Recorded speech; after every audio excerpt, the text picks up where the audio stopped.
প্ৰেমৰ কোনো সংজ্ঞা নাই। প্ৰেম এক স্বৰ্গীয় অনুভূতি। প্ৰেমক ভাষাৰে আমি বুজাব নোৱাৰোঁ, কেৱল অনুভৱহে কৰিব পাৰোঁ। অনুৰাগেও ভবা নাছিলে যে সি দিশাক ইমান ভাল পাই পেলাব। তাইক সি একো কথাই নুলুকুৱায়, কিন্তু এই কথাটো, তাৰ নতুন অনুভৱটো সি বহুবাৰ বিচাৰিও ক'ব পৰা নাই তাইক। কম বুলি বহুদিনেই পাৰ হৈ গ'ল। আজি সি ডিচাইড কৰিলে কোনোপধ্যে সি ক'বই যে সি তাইক বহুত ভাল পাই পেলাইছে।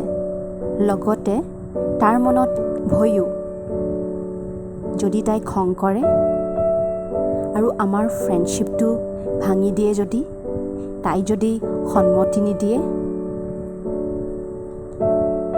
আজি সি স্কুললৈ নগ'ল। সি ডিচাইড কৰিলে আজি হোৱাটছএপত মেছেজ দি তাইক প্ৰপ'জ কৰিব। আজি ৰাতিপুৱাৰ পৰা তাৰ মনটো বহুত ভাল। স্কুল নোযোৱাৰ কাৰণে মাকে এবাৰ তাক গালি পাৰিলে যদিও সি আজি কাৰো কথা ইমান কাণসাৰ দিয়া নাই।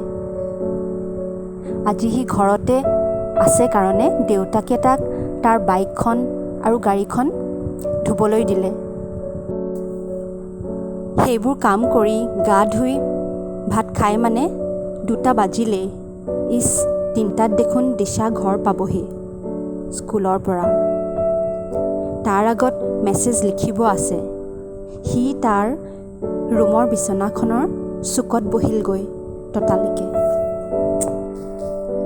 মেছেজ লিখিবলৈ মোবাইলটো হাতত লৈ তাইৰ হোৱাটছএপৰ স্ক্ৰীনশ্বটখন উলিয়াই ল'লেহি। সি লিখিবলৈ ষ্টাৰ্ট কৰিলে আৰু লিখি গৈ থাকিলে।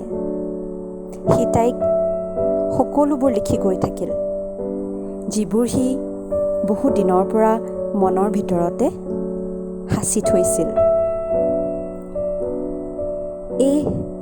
তাই মেছেজবোৰ পাই কেনেকৈ বা ৰিয়েক্ট কৰিব, সেইবোৰ কথা মাজে মাজে মনলৈ আহিবলৈ ধৰিলে তাৰ। কি আমাৰ ফ্ৰেণ্ডশ্বিপ খতম হৈ যাব নেকি, এক্সেট্ৰা এক্সেট্ৰা। তাই সদায় ঘৰ 3টা বজাত পায়গৈ আৰু এতিয়া 2:50 হৈছে। মেছেজ লিখা হৈ গ'ল আৰু তাৰপিছত সি ফোনৰ মোবাইল ডাটা অফ কৰি মোবাইলটো চাইড কৰি থৈ দিলে। 10 মিনিট বাকী। আজি তাৰ ভালো লাগিছে আৰু লগতে ৰিলিভো ফিল কৰিছে। আজি এটলিষ্ট সি ক'ব পাৰিলে। এণ্ড নাও জাষ্ট ৱেইটিং ফৰ হাৰ ৰেছপন্স।